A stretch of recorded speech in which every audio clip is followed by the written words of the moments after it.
Boa tarde, bem-vindos. Aqui é mais um episódio da MedLife, nosso podcast que fala a respeito de medicina e fala a respeito de mente também.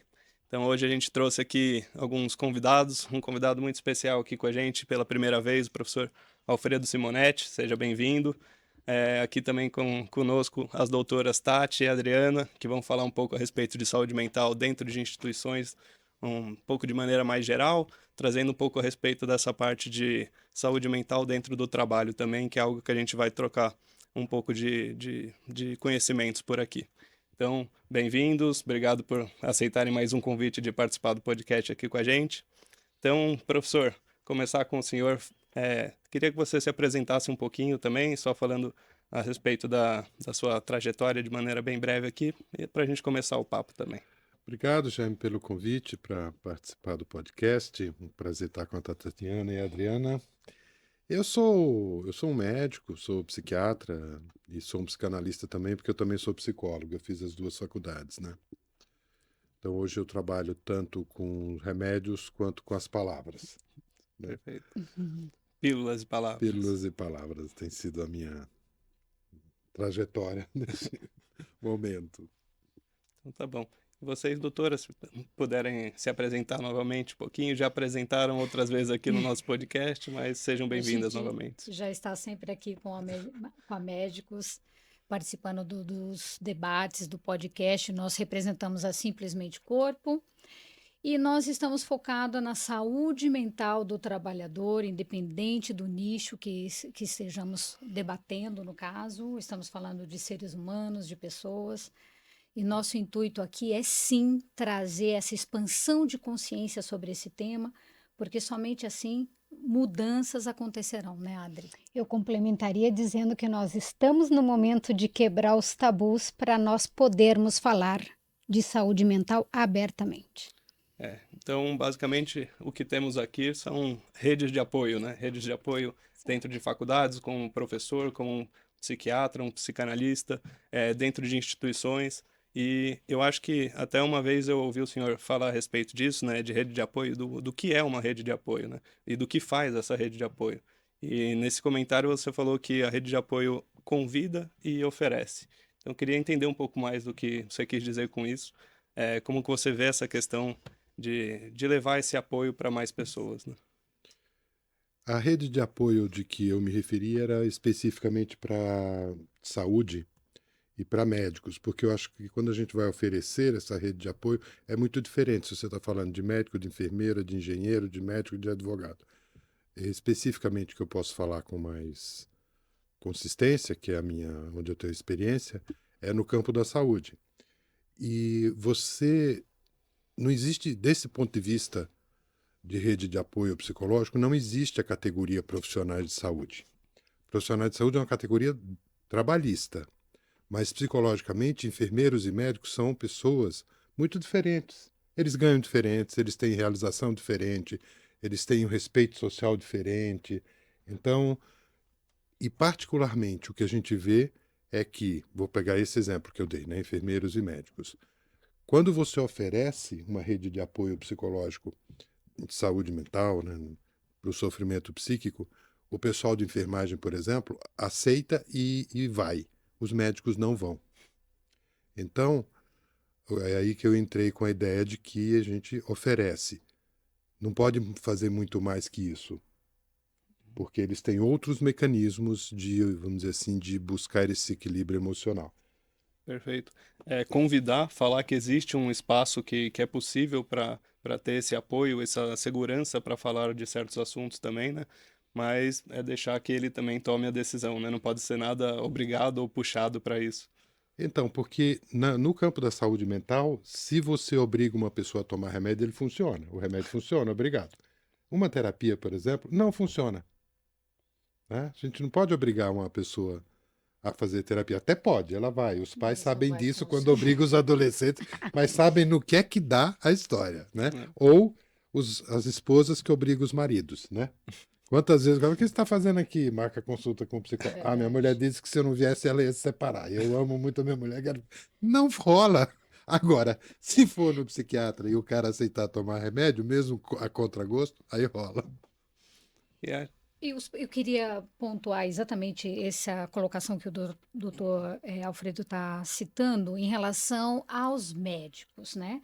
Se não existe um entendimento da necessidade da procura, da busca de ajuda, como que nós podemos trazer um pouco de clareza sobre esse tema? Como que o senhor aborda isso para que pelo menos se converse sobre isso? Eu sei que o doutor foi recentemente a um congresso e debateu sobre esse tema, até o preconceito do familiar, como se pontuando, se colocando, se posicionando, às vezes, contra uma fala do médico. Como que o doutor vê que a gente pode trazer esse tema e ele ser abordado? Eu acho que essa vai ser uma mudança cultural, Tatiana, e como toda mudança cultural vai levar um tempo, porque nós médicos, somos treinados a não buscar ajuda, Sim, desde o cursinho. é verdade. Então, eu acho que isso vem mudando, mas muito devagar. Vem mudando porque nós temos no Brasil um cenário de um aumento do número de faculdades, de estudantes, de médicos muito grande, mas isso vai levar alguns anos. Eu acho que o que a gente pode fazer é ir falando, conversando, mas sabendo que nós estamos lutando contra uma cultura de 2000 anos.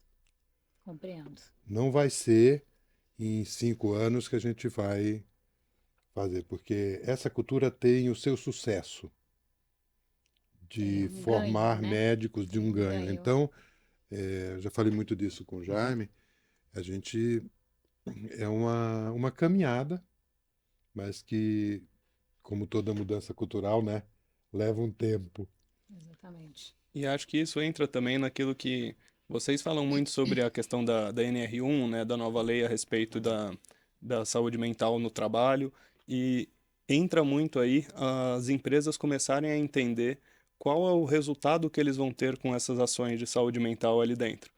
Não adianta a empresa também esperar que, bom, então no ano que vem vai estar todo mundo ótimo aqui dentro da minha empresa, putz, animado para trabalhar, sem problemas nenhum, a partir da nossa ação vai ser assim.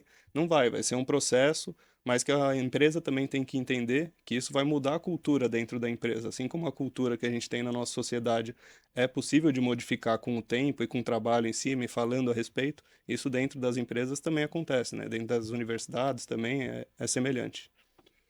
Você já tem o preconceito com a saúde mental, né? Sim. De que as pessoas acham que qualquer coisa de saúde mental. Por quê? Tá me chamando de doido?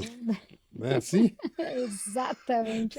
E aí, Imagina. junta com esse preconceito, você coloca esta formação médica, né? Que o médico é formado para ser o herói, para ser o cara que resiste. Não é o cara que vai pedir ajuda, né? Então, voltando à sua questão de o que a gente poderia fazer, né? Eu acho que a gente teria que. Um dos caminhos é partir daquilo que os médicos fazem para não enlouquecerem. Porque não é que eles não sofrem, eles sofrem. Só que o recurso que eles buscam não é o que a gente está oferecendo. E vou dar um exemplo concreto. Na pandemia, os médicos estavam sob extremo estresse, né? Eu Perfeito. tinha colegas que falaram assim, Alfredo, eu não aguento dar 7 notícias de óbitos num plantão. Eu fui treinado para isso, mas 7 no mesmo dia, né? Então a gente viu que os médicos estavam Intenso. estressados. O que aconteceu? Se montaram várias redes de apoio, de atendimento psicológico grátis para os médicos, né? Sim. Todos nós que estávamos em casa, eu estava também, não estava no hospital, né? A gente queria ajudar, a gente queria colaborar de algum jeito. Então os psicólogos formaram redes onde o atendimento era Uhum. grátis, Sim. né? Eu estudei essas redes, eu fui falar com os coordenadores, eu queria saber qual tinha sido a experiência deles, assim. Frustrante para eles. Os médicos não procuravam. Quem procurava? O pessoal de enfermagem, e quem queria fazer terapia não tinha dinheiro. Eu falava, ali, ó, estão oferecendo grátis, eu vou. Aí, diante disso, eu fui falar com alguns médicos. Falei assim, então quer dizer que é fake esse negócio que vocês estão sofrendo aí. Vocês estão dizendo que estão sofrendo demais porque a gente ofereceu, Uhum. né? Não teve Aí eu procura. disse, não. Aí o sindicato dos médicos fez uma pesquisa, como é que eles lidavam com o estresse. Primeira coisa, dormir. Eles diziam que era os médicos, que era a coisa que mais mantinha a saúde mental, era dormir. Segundo, beber. Beber. Eu E vi o beber. terceiro, Tatiana, que me chamou a atenção, e aí que entra, rodas de conversa entre iguais. aquela conversa entre os médicos no cafezinho, ou seja, nós, vou me incluir aqui, nós psicólogos estávamos oferecendo sessões de terapia formal, 1 hora, individual. Eles não é que eles não precisassem. Era um caso de amor não correspondido, sabe? Assim, Certo. todo mundo querendo cuidar dos médicos e eles não. Mas é porque a gente estava oferecendo, sei lá, os caras estavam com sede, a gente estava oferecendo comida. A forma. Então, respondendo a sua pergunta, eu acho que a gente tem que entender que a forma de cuidar da saúde mental, estou falando bem do médico, tá? Perfeito. Não é igual à forma de cuidar do enfermeiro, de qualquer outros trabalhadores. Porque esses médicos foram treinados há 2.000 anos a não se cuidarem. Então, a gente, por exemplo, essas rodas de conversa, né? Eu acho que eu estou desenvolvendo um projeto que chama Psicanálise de Corredor. Se você, se você tiver com o médico caminhando com ele do quarto do paciente até a cantina para tomar Já funciona bem funciona, vai esse... conversando. Ah, porque Perfeito. não, esse paciente lembrou minha avó, não sei o que. Agora, se a psicóloga Trazer cometeu o uma... erro de falar assim, ah, sabia que aqui no hospital a empresa tem um serviço de psicólogo? Ah, não, eu não preciso. Não é para mim. Não é para mim. Então, eu acho que o desafio Sim. é encontrar um formato novo, que não é este, das sessões de terapia convencionais, convencional. como se vê. E, doutor Alfredo, sabe que é interessante isso? E o Jaime, que participa da Simplesmente Corpo há bastante tempo, nós iniciamos o nosso trabalho de programa de expansão de consciência sobre saúde mental diferente. Hoje ela é 100% baseada na roda de conversa. Mesmo que nós estamos falando do ambiente de trabalho, não do médico, a aceitabilidade de trazer o debate onde eu me sinto ali num ambiente seguro, porque é o meu colega de trabalho que está aqui ao lado, uma pessoa que eu confio e conheço, então eu me exponho com mais qualidade, a gente faz o papel do facilitador ali e funciona muito bem. Então, talvez seja um olhar de que essa roda de conversa ela está criando uma ambientação, isso não negativa, que depois a gente possa abordar individualmente e sugerir. Isso, olha que interessante que eu vou falar. A abordagem do trabalhador dentro de uma empresa é muito mais facilitada quando é feita por Por alguém alguém de de fora. fora. E não que venha o meu gestor, o meu RH, e ele traz uma abordagem: olha, Jaime, acho que você poderia buscar um auxílio adicional com um psicólogo e às vezes até com um psiquiatra. Quando isso é feito por nós, é muito mais aceitável e existe, então, a roda de conversa onde a gente fica com o olhar atento para perceber no ambiente alguém que particularmente precisa de uma ajuda diferente daquele local, mas aquela conversa é muito fluida. Uma curiosidade: essas rodas de conversa, vocês misturam os níveis hierárquicos? Não, Não, doutor. Não. não. Não funciona, Não né? funciona. O C-Level não se expõe perto do colaborador e, inclusive, nas empresas maiores, onde a hierarquia é maior, até a segmentação do C-Level a gente faz totalmente separado. Separa. São vocabulários diferentes, né? A gente teve a oportunidade de fazer o teste numa empresa muito grande, que é onde eu trabalho, que é uma instituição fabril. Você vai fazer uma conversa totalmente diferente, ela abrange Sim, muito sim. mais as dinâmicas, né, Adriana? Sim, sim. E eu queria comentar um negócio muito interessante. Como que eu tenho abordado os médicos? Através da cultura, da modernidade, do modismo, do wellness. Então, como que eu faço? Para trazer o médico, eu falo, doutor, posso fazer uma sessão de florais? Posso fazer uma sessão de yoga com a sua esposa? Mas eu gostaria que o senhor comparecesse. Então, eu não conto para ele que ele está vindo para uma transformação, que ele está vindo para uma situação nova, onde ele vai debater temas muito importantes. Ele acha que ele só está vindo para um momento prazeroso e funciona super, porque quando ele vem, ele arrasta os filhos. E aí a gente consegue trazer o médico, a esposa e os filhos. E funciona super bem com esse modismo. E falando um pouco mais dessa nova geração também que está, por exemplo, o senhor é professor de faculdade, eu também tenho meu negócio mais voltado para faculdades, né, mais olhando para universitários. Porque eu acho que aquilo que a gente estava conversando sobre os médicos, de como mudar essa cultura que já tem mais de 2000 anos, o que eu acredito é através das faculdades. As faculdades ajudarem o médico a se entender melhor como médico. Entender que um médico precisa se cuidar para cuidar do outro, que isso não dá para deixar isso de lado, que você tem que estar ali também inteiro para poder cuidar de alguém da melhor forma possível, e que hoje já muitos médicos apresentam erros no trabalho, ou cometem erros no trabalho também devido a estresse de muito tempo que já não deu vazão e tudo mais. Então, mas também eu tenho visto que essa geração nova já não tem entrado na faculdade como os médicos na época que eu entrei ali na faculdade também, que já nem faz tanto tempo assim, faz o quê? 10 anos, 12 anos que eu entrei na faculdade, mas eu sinto que a gente não falava de saúde mental e isso não era nem algo que quem fazia psicólogo não comentava com o outro, isso há pouquíssimo tempo atrás. Hoje, os alunos já entram falando a respeito disso, falando a respeito de se cuidar.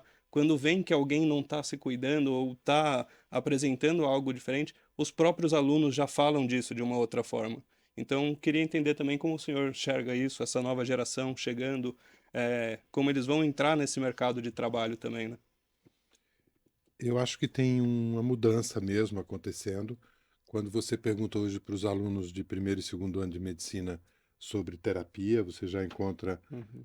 pessoas alunos, né, estudantes que já fazem mais do que antes, né?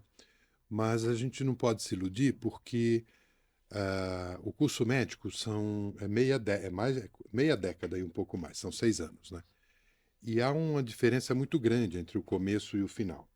Nos primeiros anos, você pergunta para os alunos por que eles querem ser médico, então tem muita coisa assim de amor, quero cuidar do outro, quero, né, cuidar do ser humano. Quando você faz essa pergunta no final do curso, eles estão encantados com a medicina tecnológica, com os remédios. A medicina é extremamente encantadora hoje, no seu aspecto técnico, seja de remédio, de exames, de cirurgia. Então você tem alunos muito amorosos no primeiro e segundo ano, e você tem alunos que falam assim, tá bom, esse negócio de saúde mental, de humanização, no final. Eu tenho essa experiência, eu dou aula no primeiro ano e no último ano. E aí, os alunos do primeiro ano, quero ser um médico humano, não sei o que, eu falo assim, olha, esse é o meu trabalho aqui, mas nós vamos conversar no sexto ano, porque vocês hoje me adoram. No sexto ano, eu falo assim, professor Alfredo, tudo bem por aí? Eu fico perguntando, daquilo que nós conversamos no primeiro ano, o que é que ficou? Mas vai ficando, mas é devagar. Você mencionou uma coisa interessante, que é o erro. Os programas que eu conheço em hospital, que se propõem a cuidar da saúde mental do médico, a porta de entrada tem sido os casos quando acontece erro médico. Então, aí os médicos procuram, precisam, pedem. E aí uma pergunta para a Tatiana, eu nem sei se isso tem uma questão jurídica legal que teria que ter esse cuidado se é alguém que está sendo processado e tal, né? Mas eu vejo que é uma porta, o que por um lado reforça o que eu estou dizendo, né? Assim, no dia a dia não vai. Agora, quando erra, vai. E é um pouco triste também porque espera o problema sair do médico e chegar em outra pessoa, né? Quando teve um erro médico que refletiu em alguém ou na instituição, Eu daí que tenho começa. muita experiência sobre isso, muita experiência. Eu trabalho há 20 anos na área de gestão de saúde. Eu sou médica auditora de uma empresa que tem 100 mil colaboradores. Então, qual é o cenário?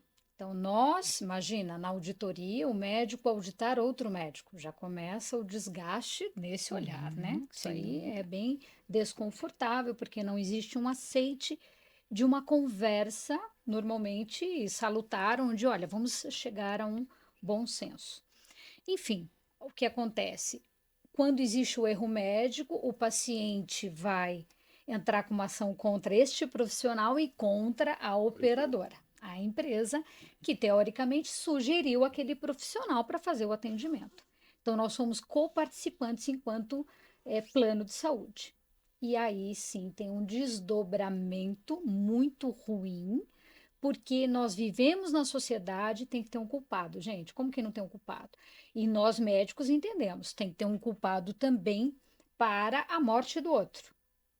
né, doutor Alfredo? Assim, não se trabalha dentro da sociedade a finitude. Sim, existem os erros e isso devem ser combatidos absurdamente, com seriedade. E existem muitas faculdades de medicina hoje, então isso proporciona um descuido, sim, do atendimento. Imagina que a gente vai negligenciar esse tema. Mas a culpabilidade de que o falecimento, alguém errou, não é porque a pessoa tinha doenças ou chegou na finitude, enfim, não. Então, está sendo um pouquinho mais trabalhado esse tema também, com os médicos se especializando nesse meio de campo, enquanto a gente não chega na finitude, mas a gente sabe que aquele paciente não tem mais um recurso para uma melhoria. Isso está sendo trabalhado, bem bacana, a universidade está criando os cursos desse cuidado, mas ainda temos aí a culpabilidade vai atingir o profissional, já estamos tendo muitos médicos com uns planos Seguro, de né? seguro, né, doutor?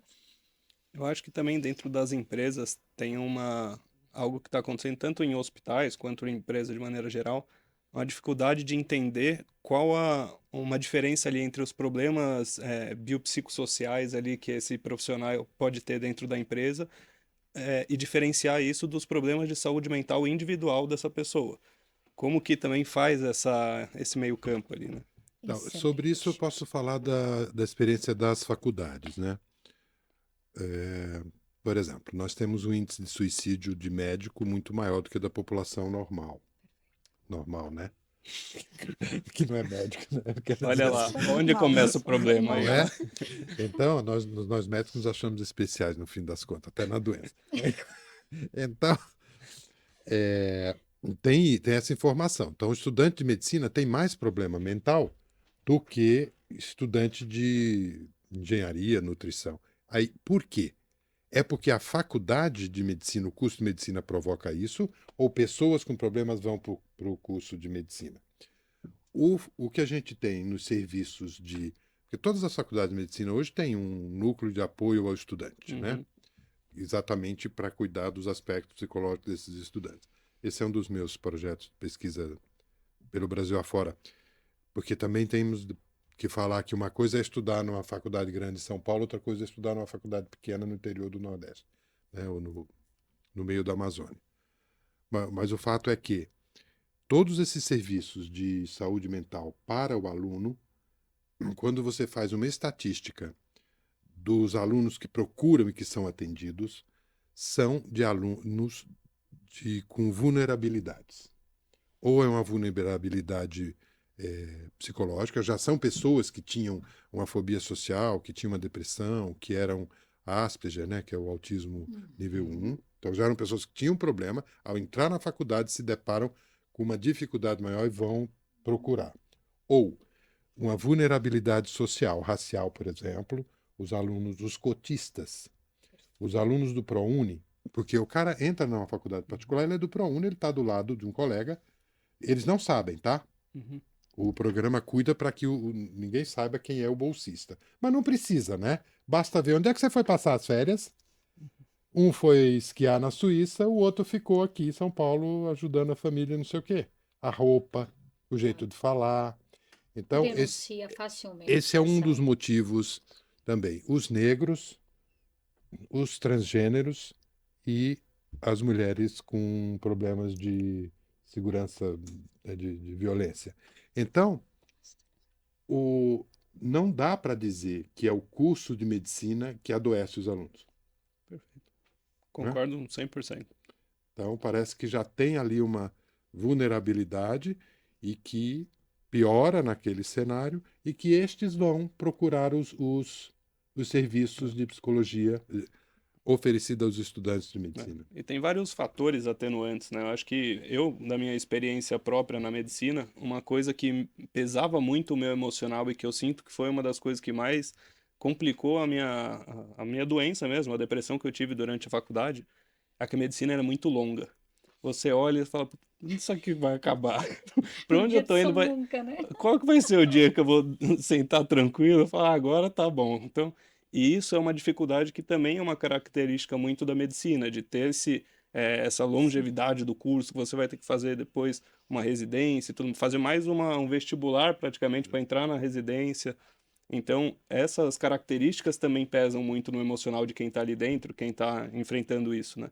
Então, realmente são características que não têm a ver com o curso te deixar doente, mas que é uma situação de vida que você se colocou e que você vai ver que você vai ter que enfrentar isso, não é fácil. E isso, quando eu me formei, sou formada há mais de 30 anos, não tinha a cota. Eu não tive essa experiência lá atrás. Uhum. Estou tendo essa experiência agora, inclusive trabalho com um médico autista, de nível 1, obviamente. Meu Deus, é maravilhoso, porque a gente trabalha dentro da legislação e o cara discorre aquilo de fio a pavio sem fazer curva na conversa. E É fantástico. o que vocês comentaram antes também do quão eficientes são as rodas de conversas e grupos de conversas entre iguais, o que o professor trouxe aqui também, de que na medicina nem todos também se sentem iguais ali nas conversas entre si, Sim. nessa questão de questões sociais, questões mais familiares também, às vezes pessoas que vêm de outros estados para cá, que se sentem mais solitárias, dificulta também esse contato entre iguais ali. Então, eu sinto que tem pessoas dentro da faculdade de medicina que estão um pouquinho mais ainda fragilizadas do que outras, que se sentem num grupo mais característico. Isso até tem uma característica muito aqui em São Paulo, que eu não sei exatamente como é em outros estados, mas aqui tem até uma palavra que usam para isso, que é o tal do mediciner, que é aquele cara que é meio a Nossa, Faria nunca ouvi Lima da isso. medicina, sabe? Que é a pessoa já Poxa, com mais mesmo? dinheiro.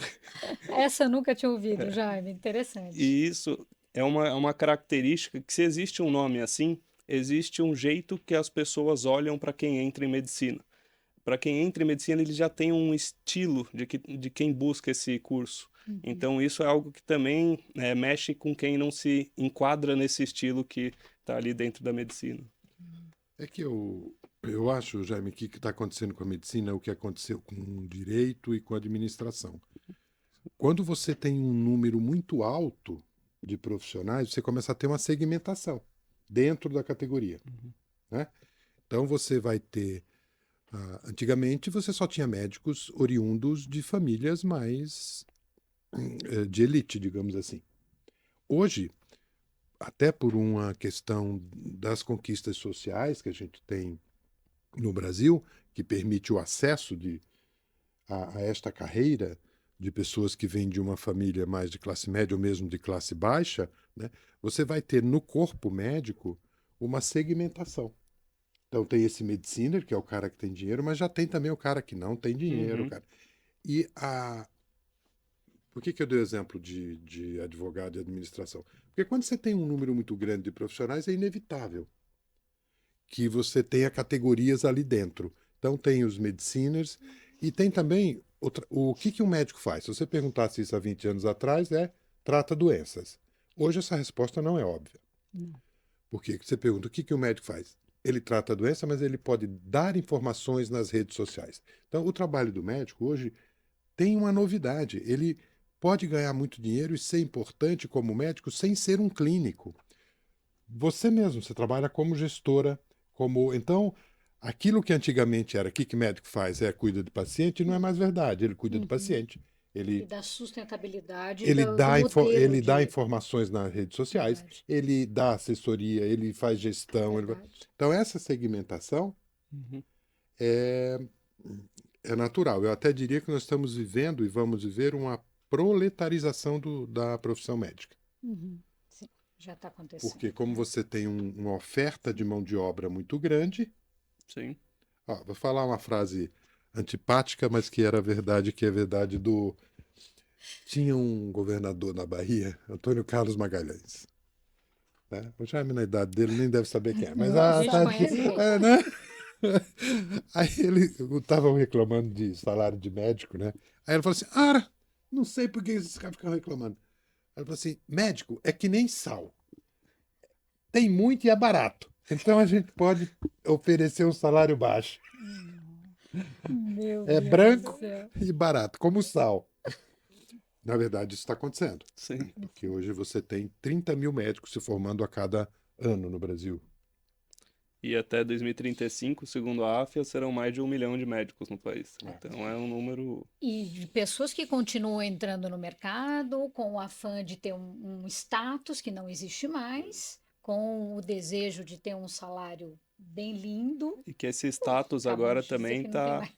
Esse status também agora que às vezes sumiu um pouco, que alguns não conseguem ver. Tem um outro grupo, além dos mediciners, e de outro que são os médicos influencers, que são os criadores de conteúdo, né? Que estão o tempo inteiro aí. E Outro que dia, tem uns maravilhosos, né, Jaime? ótimos, Tem uns que ótimos. são incríveis, que trazem conhecimento, Tem gente mas que tem conteúdo, também né? um monte de Tem, abobrinha por aí, tem né? alunos que, quando terminam a faculdade, você vai fazer residência, fala assim, professor, residência é para quem não se garante no YouTube. Eu me garanto. Que Sensacional. são esses, né? São artistas, são talentosos, Sim. são grandes oradores, são, É, né? São aquelas mesmo. pessoas que...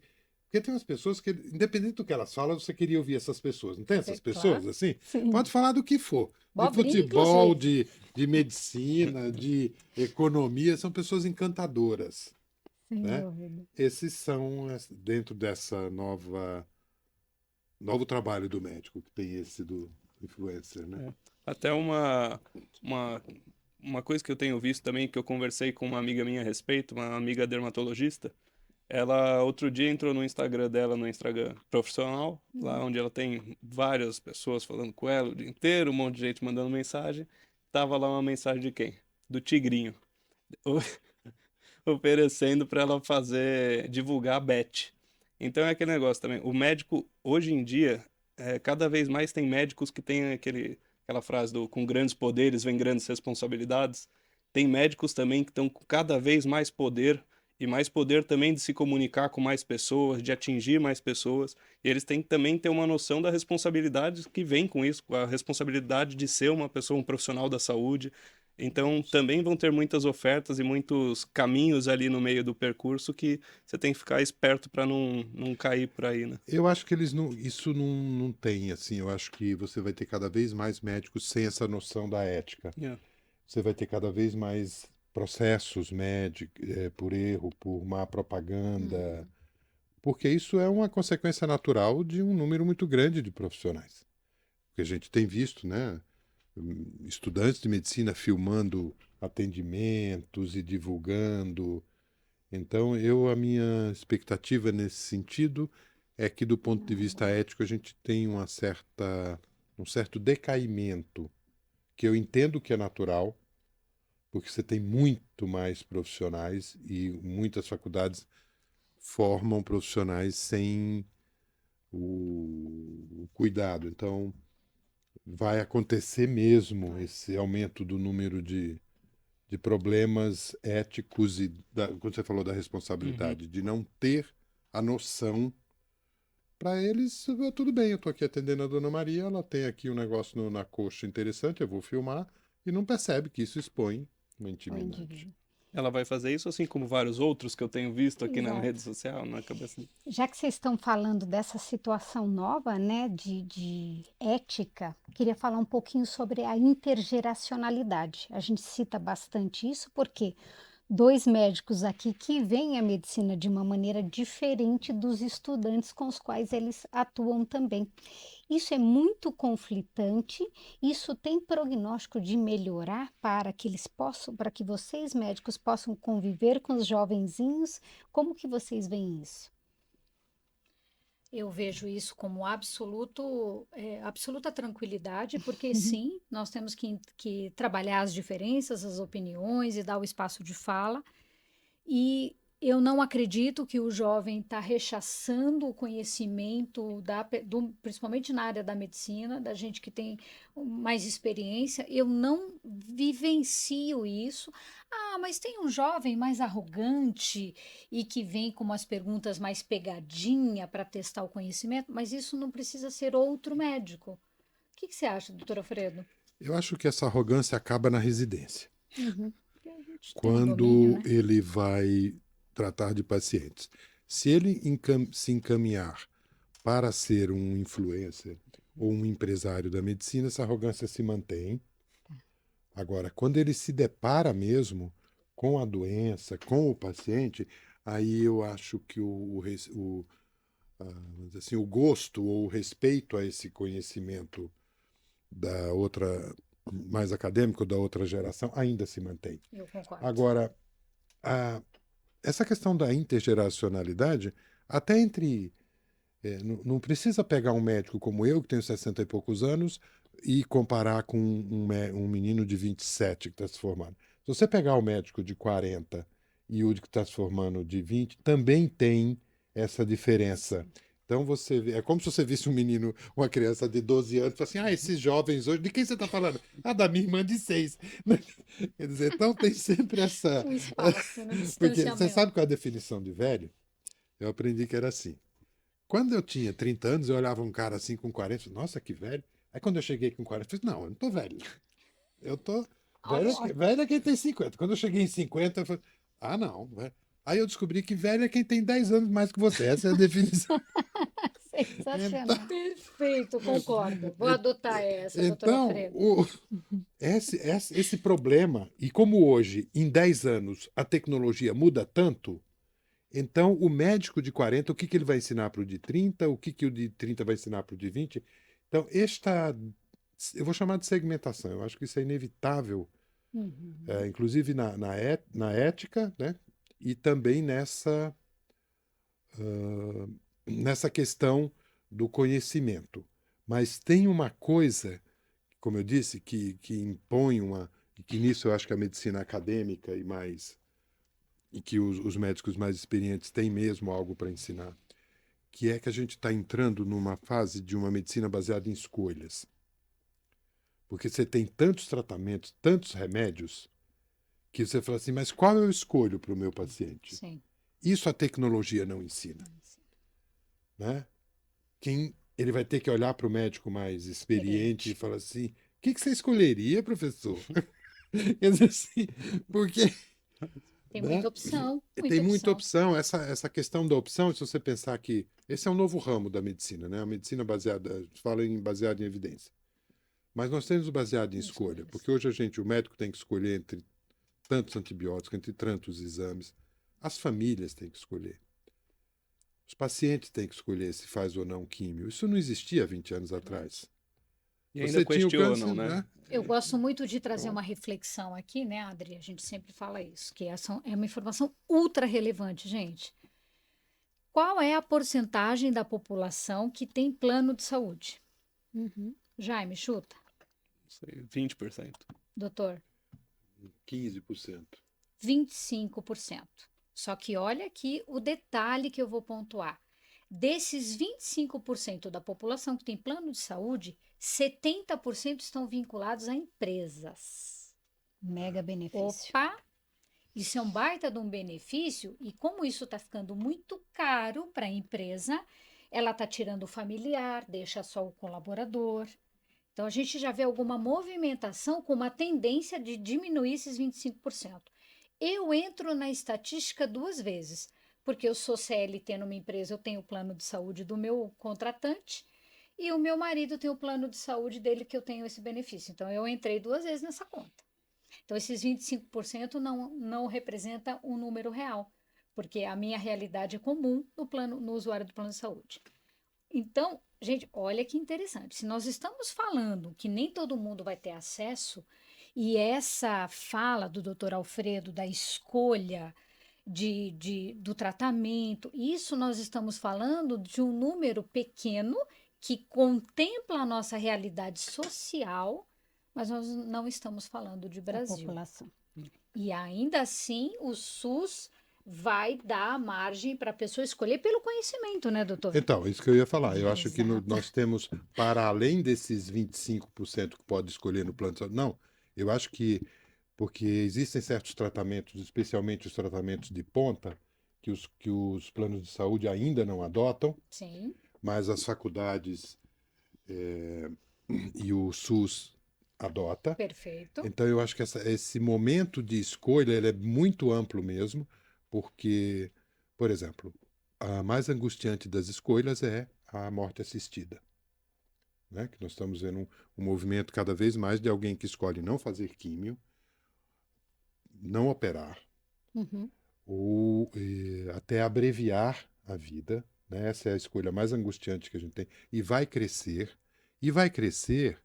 não apenas porque a gente está sendo mais humano e dizendo que essa pessoa vai sofrer e que não adianta fazer o tratamento inútil, vai crescer por uma questão econômica, porque nenhum governo, nenhum plano de saúde, nenhuma família vai conseguir bancar tudo que a medicina oferece. A medicina tecnológica se desenvolveu de um jeito tão fantástico, mas tão caro, que a maioria dos sistemas de saúde públicos estão quebrados.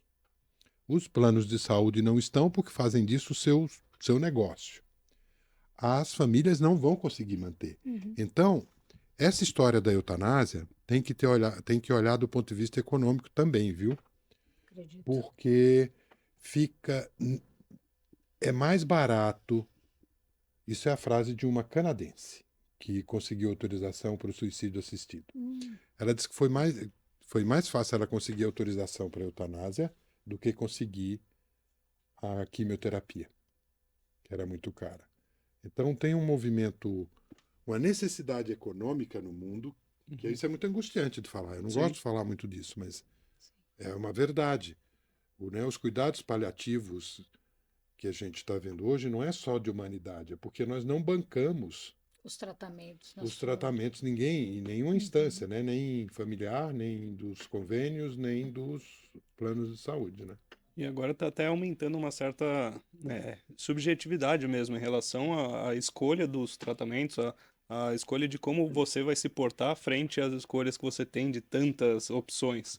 E o senhor também fala a respeito de subjetividade artificial, né? Eu já ouvi você falando algumas vezes a respeito disso, mas uma coisa que me pega um pouco nessa nova geração também, da qual a subjetividade artificial é mais presente, que os jovens tendem a deixar um pouco as escolhas hoje em dia até pro ChatGPT. Imagina onde isso vai levar se a gente juntar os dois pontos. Várias opções de escolhas de tratamento, várias opções, você já nem lembra quais são todas as opções, e opções de você perguntar para uma inteligência artificial como fazer, o que eu devo fazer. Será que isso não pode chegar num momento que, bom, vai dar ruim aí essa mistura? Não sei, acho que não tanto, porque, veja, a gente hoje já sabe que um programa de computador lê melhor um raio-x do que o olho de um médico. Uma coisa é eu perguntar para o meu médico assim, qual antibiótico eu vou usar? Ele fala assim, olha, aqui dos meus 30 anos de prática com criança, eu acho que seu filho devia tomar esse. Então, ele é um médico com 30 A anos. clínica é Só soberana. que, se ele virar para o computador, ele vai ter acesso a os dados de milhares de pacientes, não só os que ele atendeu 30 anos. Então, quem vai escolher o antibiótico vai ser o programa do computador. E eu acho que nós vamos confiar cada vez mais na escolha da inteligência artificial, né? E eu acho que no limite, a gente vai querer conversar com o humano. Mas eu vou assim, perguntar para o médico assim, doutor, o senhor está baseado no quê? É na sua experiência, o senhor, né? Você usou o Gemini ou o ChatGPT Então, para essa resposta? mas porque e se ele disser que não usou nada, talvez você fale assim, mas doutor, Melhor checar. Hello? não é não? Então, nós médicos trabalhamos com a seguinte ideia, não é que a gente vai ser substituído pela IA, talvez os médicos que não usem IA sejam substituídos, porque nós vamos usar a IA, né? E essa questão da subjetividade artificial, que é a ideia de que algo escolhe no meu lugar, né? Porque uma coisa é eu falar assim, eu escolho que a minha mãe não vá para a UTI, ou que não vá entubar. Baseado no quê? Que você pede para um filho, para uma filha que está levando uma mãe de 90 anos para um pronto-socorro, ela fala assim, e aí, se a sua mãe parar, a gente reanima? Se precisar de hemodiálise, a gente faz? Né? É aí que eu acho que vai entrar, né, um grande trabalho para os psicólogos. Porque toda vez que tem escolha, tem um negócio chamado angústia, incerteza, né? Perfeito. Porque isso é baseado no que essa escolha, né? A família não tem dados para escolher sozinha. O médico vai ajudar nessa escolha falando, olha, a inteligência artificial mostra isso e isso. Então, vai ser inevitável essa... Eu tenho um livro que eu escrevi sobre isso, que tem um nome provocativo, que chama Gozai por Nós, né? Não no sentido sexual, mas no vi sentido na de internet. desfrute por mim, ou resolva por mim, né? Então, esse é o caminho. Eu acho que a gente vai ter cada vez mais essa relação com a tecnologia. Para o bem e para o mal. Tem umas coisas boas, outras ruins, né? Eu acho que, por exemplo, num casal que está se separando, o cara fala assim, ó, eu te amo, mas o chat GPT disse que não vai dar certo. Que é melhor a gente... Eu não tenho nada a ver com isso, não. Foi ele que falou. Eu tô acabando só porque ele falou. Sugeriu isso. Sugeriu, né? Então, para quem vai acabar a relação, Ficou bem fica bom. confortável. Para quem está sendo acabado, é horrível. Traz Porque... esse o chat GPT que eu vou dar na cara dela agora. Quem é ela aí? Mas acho que esse é um novo momento mesmo, né? Acho que agora aquela relação médico-paciente que foi tanto falada por tantos anos, hoje em dia vai ter um terceiro elemento ali nessa relação, né? Vai ser um trisal ali. Excelente. Seguramente, Jaime, nós, não só nos médicos, né? Hoje nós temos 3 tipos de pessoa, né? Antigamente a gente tinha a pessoa física e a pessoa jurídica. Agora você tem a pessoa física, a pessoa jurídica e a pessoa virtual, Uhum. não é? É.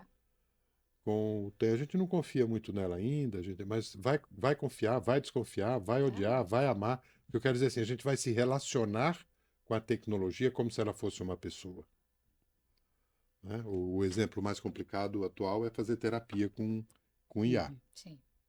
né? Sim. Mas acho que nós estamos saindo muito do nosso assunto. Daí também indo Não, mas longe demais. Eu queria só fazer uma pergunta, doutor Alfredo, bem interessante, que caminhar pro no final. dia de ontem eu estava conversando com o meu filho mais novo, ele tem 26 anos e trabalha com IA.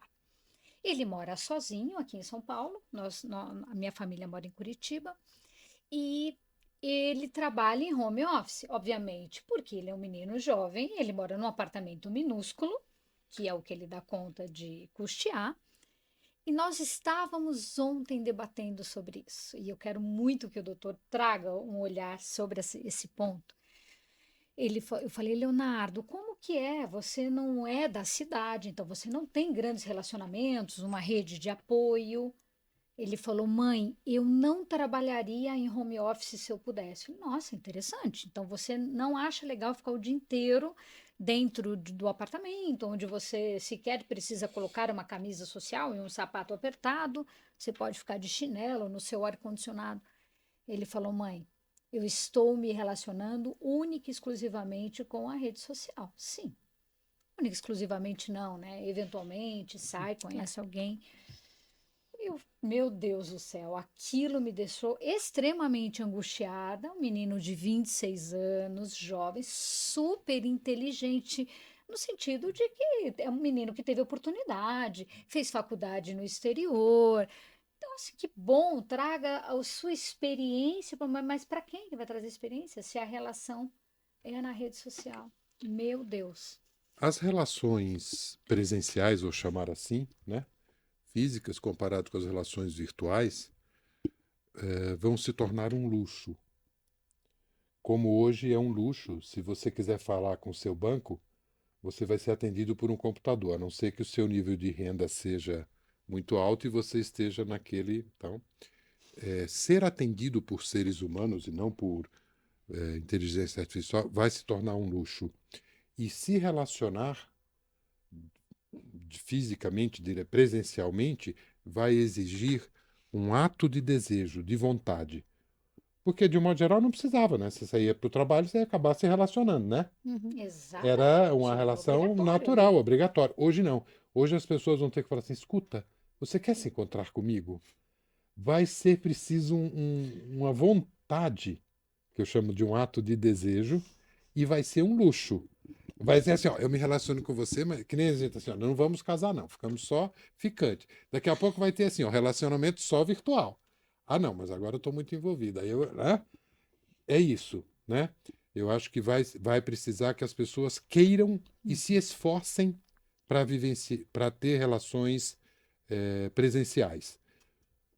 E A gente estimula isso, né? Eu falo para o meu filho, Sim. busque atividades esportivas, hobbies. vai ter que ser tipo, por vontade por dele, vontade porque essa relação que era automática, que a gente tinha de encontrar colegas de trabalho, gente no metrô, isso vai ficar cada vez menor, né? Por quê, por exemplo, no metrô? Por que vai ficar cada vez menor? Porque está cada um olhando para o seu celular, Sim. né? Mesmo dentro do metrô. Mesmo do metrô. Então, os olhares não se encontram. Por exemplo, namorar. Como é que rola?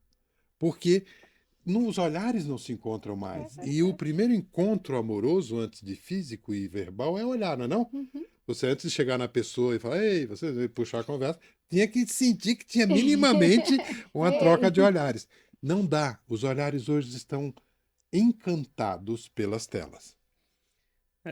Então, pessoal, eu queria agradecer desse luxo aqui que a gente teve É um luxo aqui. Nós de estar nesse contato pessoal aqui. O povo tá rico aqui de Não, mas informação. foi muito luxuosa essa conversa mesmo aqui para falar dos temas que a gente trouxe. Obrigado, viu, professor? É sempre bom conversar com alguém também que trabalha visando isso, visando a gente falar mais a respeito de saúde mental, a gente levar esse papo e esse tema para mais gente. Então, muito obrigado pela participação. Obrigado, doutoras, como sempre, muito bom participar com vocês.